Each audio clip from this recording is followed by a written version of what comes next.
Bueno, acá estamos, por segunda vez esta tarde. ¿En qué andamos? En entender esto del vacío. Porque está el vacío que corresponde con la nada, el vacío que corresponde con el agujero del alma, que en realidad se experimenta como vacío, pero no es vacío, y el vacío cuántico.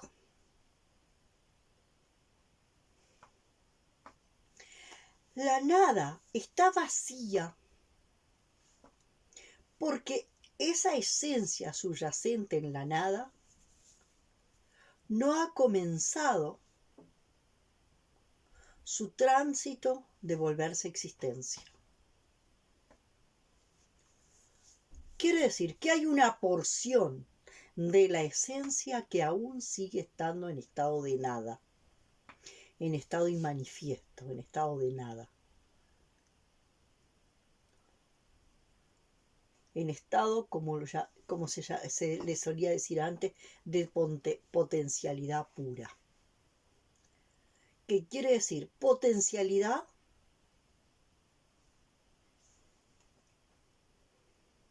de manifestarse, una potencialidad que tiene justamente como potencia la posibilidad de manifestarse en existencia, pero que por ahora está en estado de nada, de esencia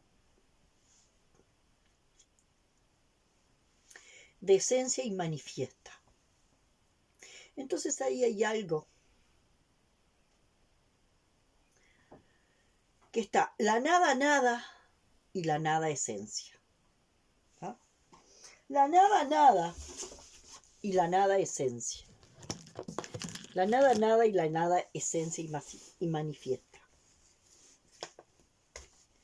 Y eso está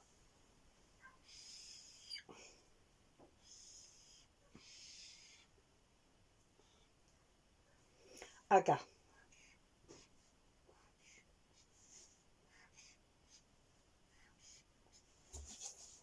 En este punto 7,7, donde hay un punto es que la nada, y después está la nada esencia y manifiesta. La nada, que ni siquiera llegó a ser esencia, y la nada esencia y manifiesta. Y a partir de ahí comienza el proceso de la manifestación. Ahí estaría la diferencia entre lo que el chamanismo puede denominar gran misterio y gran espíritu. Hay una leve diferencia entre gran espíritu y gran misterio. ¿Tá? Y se da en ese punto. Luego está el vacío cuántico, que el vacío cuántico es inclusive anterior al plano 5. El vacío cuántico es anterior al plano 5. ¿Tá? Vamos a ponerlo más abajo.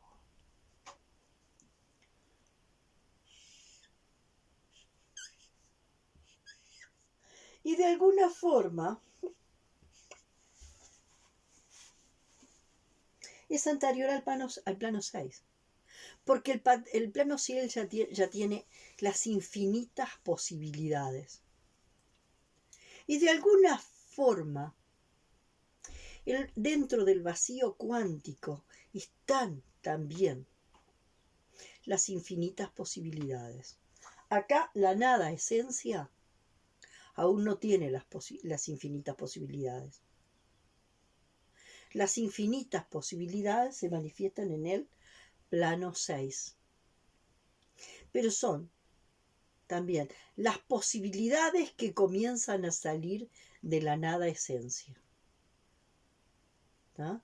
La nada esencia se manifiesta acá como infinitas posibilidades, que luego van a seguir aterrizando hasta llegar acá. Entonces, de alguna forma, tenemos distintas formas de procesar lo que denominamos vacío. Yo hoy voy a utilizar un vacío experimentado en el plano 3. Un vacío experimentado en el plano 3, que está más cercano al vacío como agujero del alma.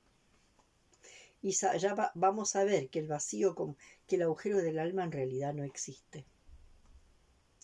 El agujero del alma está de verdad. Es un agujero negro que está lleno de la sombra. Y la sombra tiene que ver con toda. En general, la sombra tiene que ver fundamentalmente con el drama que proviene del trauma. Y también pueden estar en la sombra, o sea, invisibilizados, los recursos o medicinas para procesar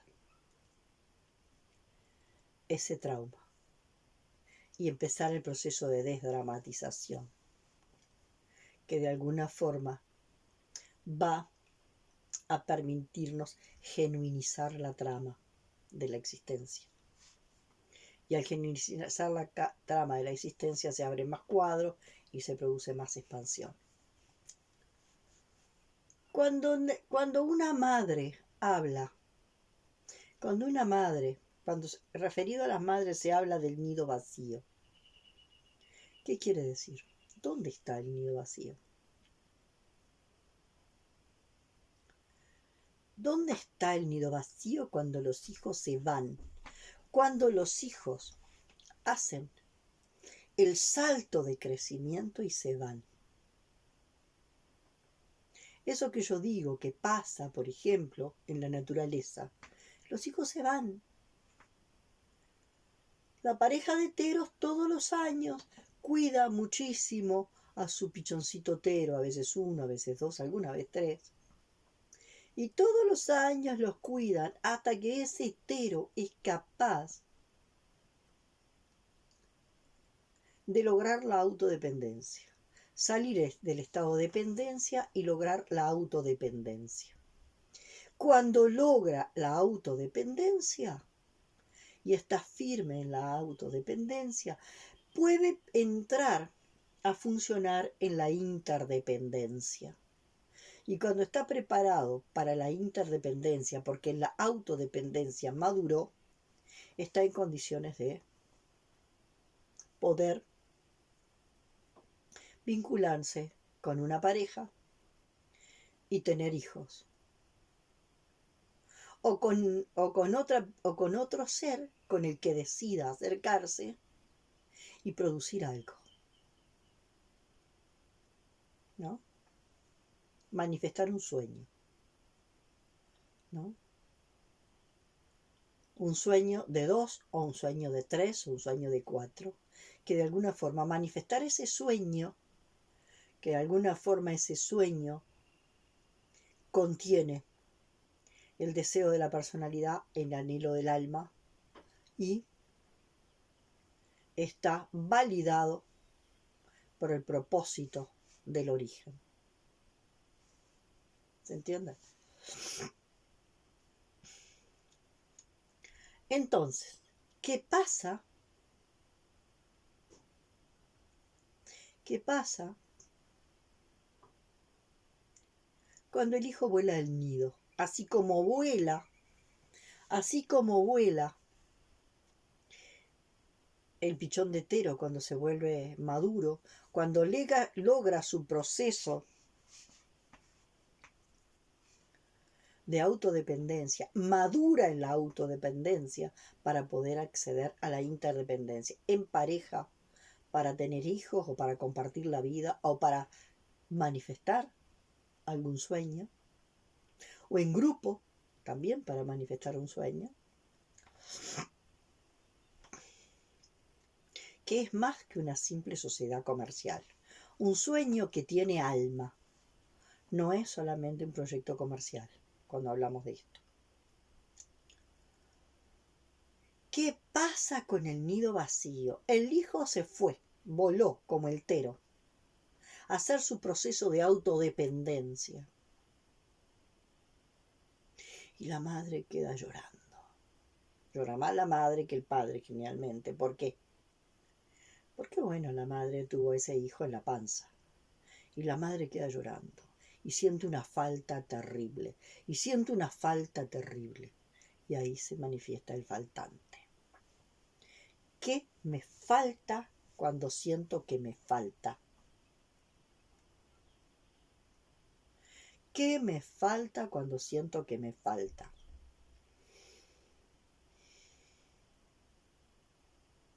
¿Qué pasa con la fase del desapego? ¿Por qué el desapego duele?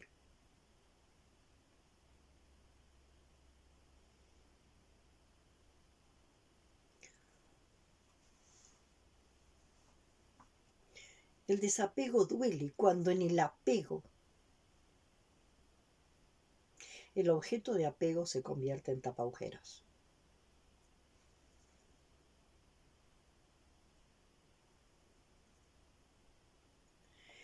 El desapego duele cuando en la fase del apego el objeto de apego se convierte en tapaagujeros.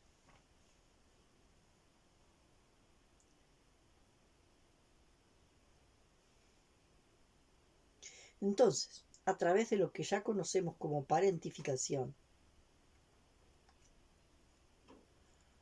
y que yo también he hablado de la abuelificación en uno de los videos anteriores, el hijo y el nieto se convierten en tapaagujeros. Ya lo planteaba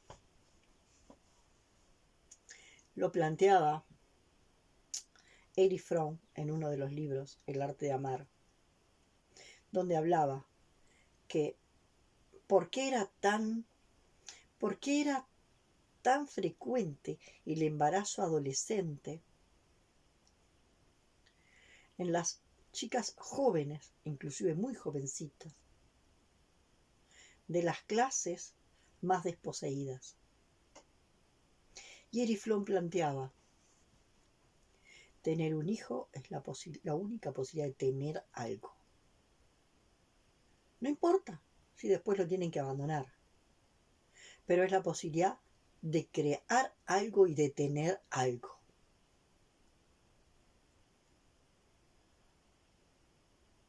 De tener algo, de crear algo, de producir algo. Algo a lo cual aferrarse. No importa si después no pueden y lo tienen que abandonar. Bueno, imaginemos que un poco de eso nos pasa a todas las madres. Como yo digo, muchas veces los hijos aparecen cuando la pareja dice, ay, estamos maduros para tener hijos. Y en realidad muchas veces no es que la pareja esté madura para tener hijos. La pareja está entrando en una fase de aburrimiento por el desgaste. Y cuando la pareja está empezando a entrar en un proceso de aburrimiento por el desgaste, entonces sentimos que necesitamos algo más porque estamos preparados a algo más. Fíjense, necesitamos algo más porque estamos preparados para algo más.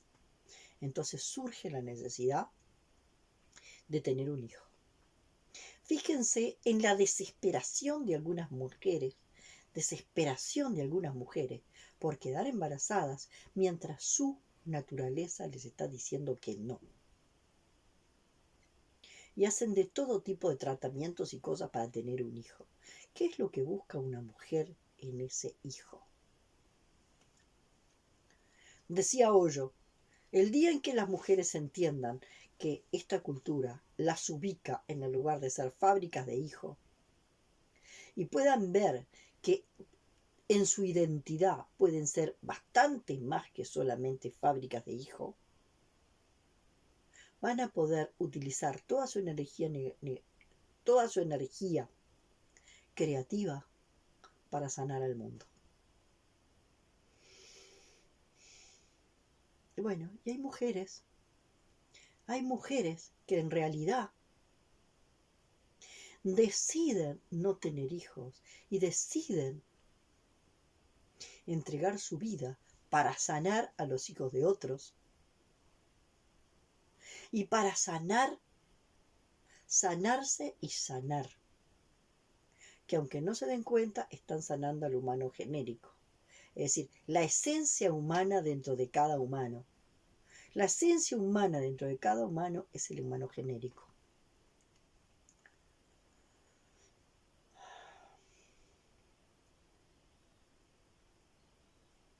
Entonces, en general hablamos de los errores y en general los errores provienen de lo que se cree, de un error de percepción. De un error de percepción y de un error de interpretación. Y vuelvo a decir, el error de interpretación tiene que ver con querer apagar el fuego con nafta. Y sin duda no lo apago. La cuestión es la siguiente. Cuando se genera esa relación de apego, se genera un apego tan grande con ese hijo, porque en realidad viene porque yo lo necesito. No viene porque de alguna forma, y eso de alguna forma me pasó estos días pasados, con una persona que hizo la pregunta si había si estaba en un momento de su vida donde era adecuado y oportuno traer un hijo al mundo. Y a través del trabajo, de la constelación lógica que hicimos, apareció que el alma de la persona estaba muy disponible y que el alma del posible hijo miraba al alma de ese futuro padre y se miraban mutuamente de una forma muy impactante. A mí me impactó, me conmovió. Que no es algo que suceda siempre. Muchas veces traemos a los hijos como tapaujeros, como lo digo. Antes, por ejemplo, una persona, y también yo lo vi ahora, a través de todo este movimiento del neochamanismo, alguien que se planta en la búsqueda de visión con la pregunta si es un momento de traer un hijo al mundo. Y están 4 días en ayuno y en silencio, en un cuadradito de 4x4, hasta que la mente interpretativa colapsa. Y cuando la mente interpretativa colapsa, aparece la respuesta de la conciencia. Cuando la mente interpretativa colapsa, aparece la respuesta del origen. Este momento es el momento oportuno, es adecuado. Entonces ahí se alinean el deseo de la personalidad, el anhelo del alma, se planta hacia el propósito del origen y el propósito del origen te responde. Es el momento oportuno y es el movimiento adecuado, tener un hijo. Pero no es lo que nos pasa a la mayoría. La mayoría de los hijos vienen por un accidente. Realmente vienen por accidente. O parece que vienen por un accidente, porque en general vienen como tapaujeros.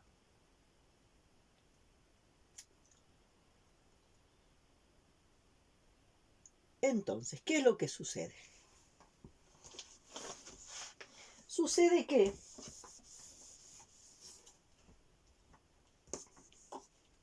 en ese proceso de apego que se genera, porque yo traigo a este hijo, ¿no?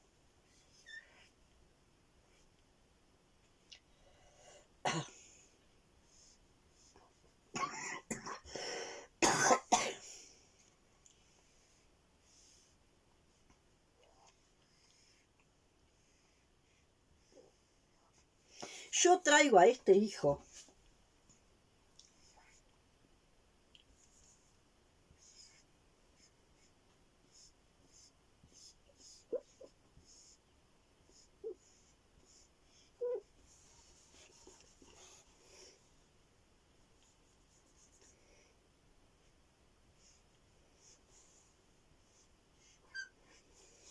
como yo traigo a este hijo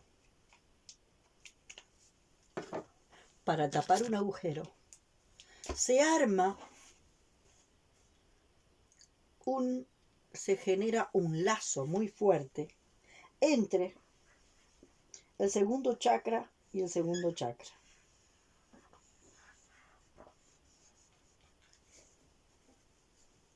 Se genera un lazo muy fuerte entre el segundo chakra y el segundo chakra, que hace que parece que las madres nunca terminamos de parir al hijo y el hijo nunca termina de parirse. Entonces, ese lazo hace que el hijo se pueda retirar un poquito, pero vuelve. Se retira un poquito, pero vuelve. Se retira un poquito, pero vuelve. Tiene que volver. Y de todas formas, este cordón que va de segundo chakra a segundo chakra, que tiene que ver con esto, con el no poder cortar el cordón. Algo que depende de las dos. Esta madre tiene que querer cortar el cordón para liberar al hijo. Y el hijo tiene que querer cortar el cordón para liberarse. ¿No? Ahora, ¿qué pasa cuando creemos que ese es el único cordón que nos une? Si cortamos ese cordón, y el hijo vuela y vuela y vuela y se va lejos, ahí sentimos el enorme vacío. Ya el hijo no viene todos los fines de semana, todos los domingos a comer los ravioles. Ya el hijo no nos llama tanto por teléfono, ¿no? Ya el hijo está en proceso de emancipación. Y entonces sentimos el vacío. ¿Qué es lo que pasa? Que hay algo que está faltando en ese dibujo. Acá lo que falta es que no nos enseñaron. A ver dónde tengo el otro. Acá. Lo que no nos enseñaron. A ver, acá está. No. Bueno. Yo estaba buscando el dry pen verde y no lo tengo. Así que voy a usar. Acá está. Lo que no nos enseñaron es que hay un cordón, que yo lo voy a poner con verde, pero en realidad es un cordón rosado, que nos une de corazón a corazón siempre. Estos cordones, los cordones que usan, que unen al segundo chakra con el segundo chakra, al tercer chakra con el tercer chakra, al quinto chakra con el quinto chakra, al sexto chakra con el sexto. Todos esos cordones, para de alguna forma generar el proceso de autodependencia, empiezan a ¿qué? Empiezan a disolverse. El único que no se disuelve es este. No se disuelve. Y es un cordón que podemos percibir si de verdad logramos trascender, que lo podemos percibir si logramos trascender esa idea del nido vacío, esa noción del nido vacío, de que si el hijo se va, me deja un agujero. ¿No? Lo que nosotros vamos a ver en esto es ver cuál era el agujero previo, cuál es el faltante. No la falta que me deja el hijo, sino el faltante. Y el faltante es que las mujeres no sabemos qué hacer con nuestra propia existencia. Porque estamos conformadas por que nuestra tarea más importante es ser madres.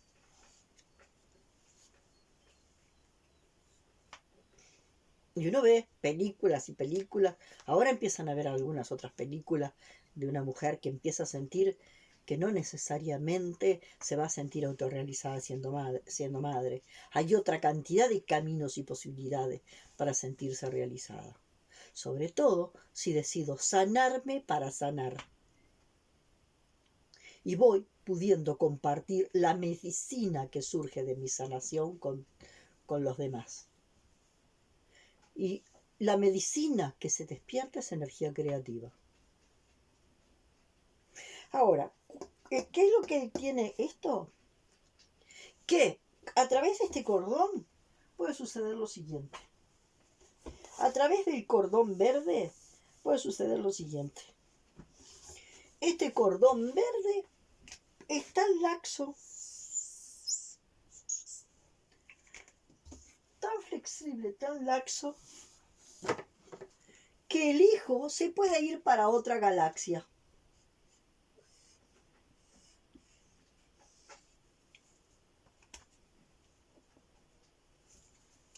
Y ese cordón nos va a estar uniendo siempre.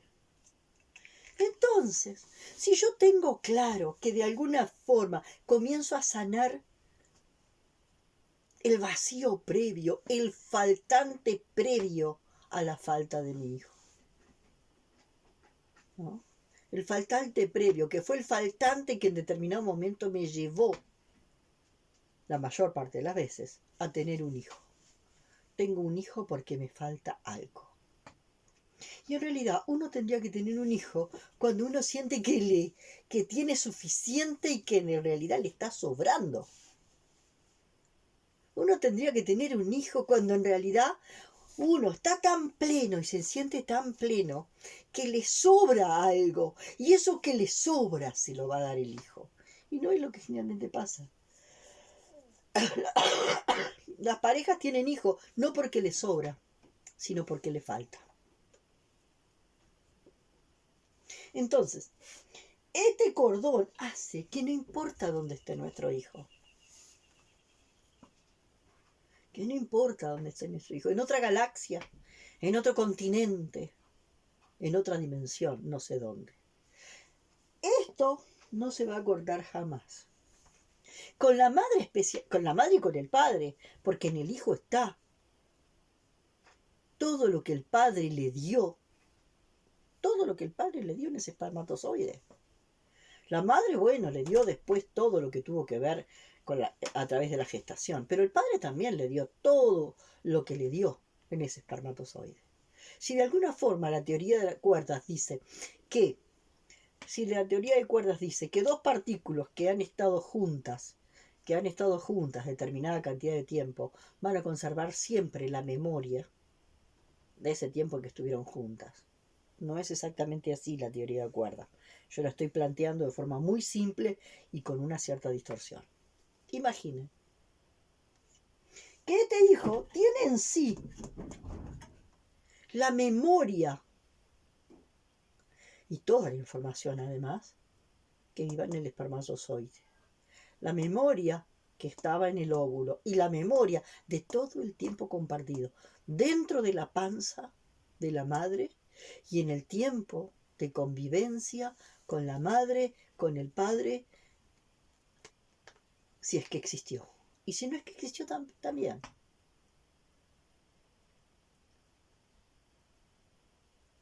Pero ya en el espermatozoide y en el óvulo y en el tiempo de gestación ya hay una información tal que ese hijo que parece que está en otra galaxia, no va a estar desconectado jamás de sus padres, jamás de los jamás.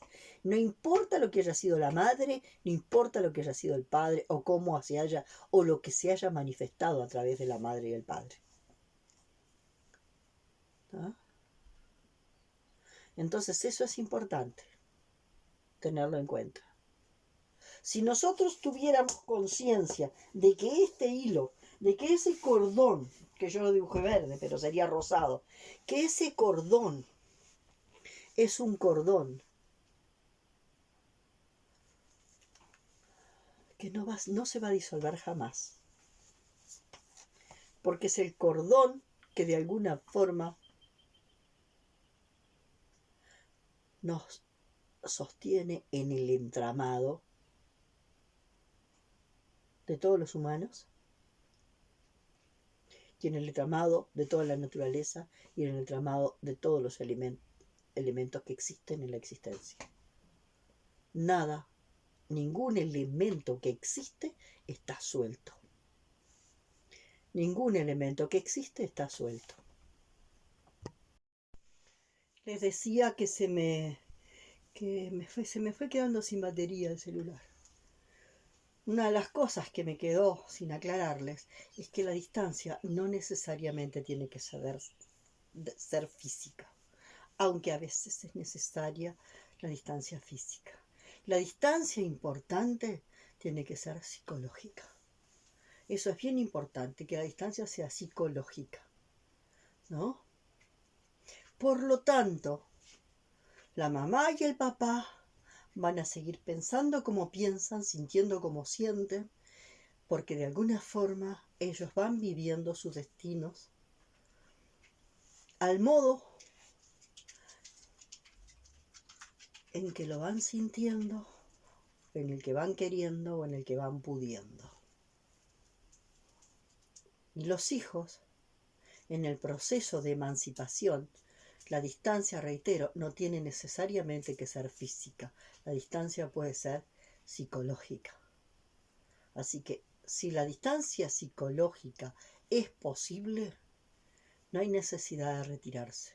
Ahora, a veces la necesidad de distancia física es importante. ¿Por qué? Porque el apego es tan grande, es un abrochamiento tan grande que no podemos respirar, no podemos vernos, no podemos reconocer quiénes somos si estamos a una distancia física que de alguna forma nos asfixia a todas las partes. ¿No? Esto es importante tenerlo en cuenta, porque si no hay gente que puede pensar que entonces ahora hay que soltar a los hijos y darles un empujón para que se vayan a no sé dónde, para que se vayan al otro extremo del mundo. No. Liberar a los hijos es, de alguna manera, liberarlos de ese apego que de alguna forma se vuelve un apego asfixiante, condicionador, ¿no? Y es como entregarles la llave de su destino. Devolverles la llave de su destino. Que de alguna forma quiere decir que también los libero del proyecto parental. Y los libero de todas las expectativas que yo tengo respecto de lo que me gustaría que fueran. Y los libero de todos mis miedos. Y los libero de todas mis proyecciones. La llave del destino se le devuelve a los hijos cuando los libero del proyecto parental, los libero de todas mis expectativas cargadas en ese proyecto parental, los libero de todas mis expectativas y los libero de todas mis proyecciones. Bueno, poca batería, así que voy a ir grabando otro poquitito más para mostrarles la propuesta que tengo para el 2024. Así como entre casa. Bueno, se me terminó la batería, por lo tanto tengo que cortar acá. Plantearles que en el 2024 empiezo un grupo que de alguna forma o tengo planteado hacia el origen este deseo del alma, este deseo de la personalidad y anhelo del alma para ver, ¿no? Planteado hacia el origen para ver si el origen de alguna forma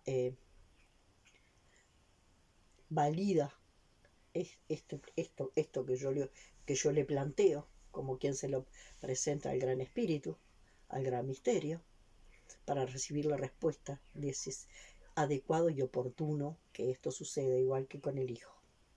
Entonces, un grupo que va a formar una comunidad de destino durante todo un año para hacer un proceso conjunto respecto a esto que yo he ido mostrando en mis videos. Están invitados. Hasta pronto.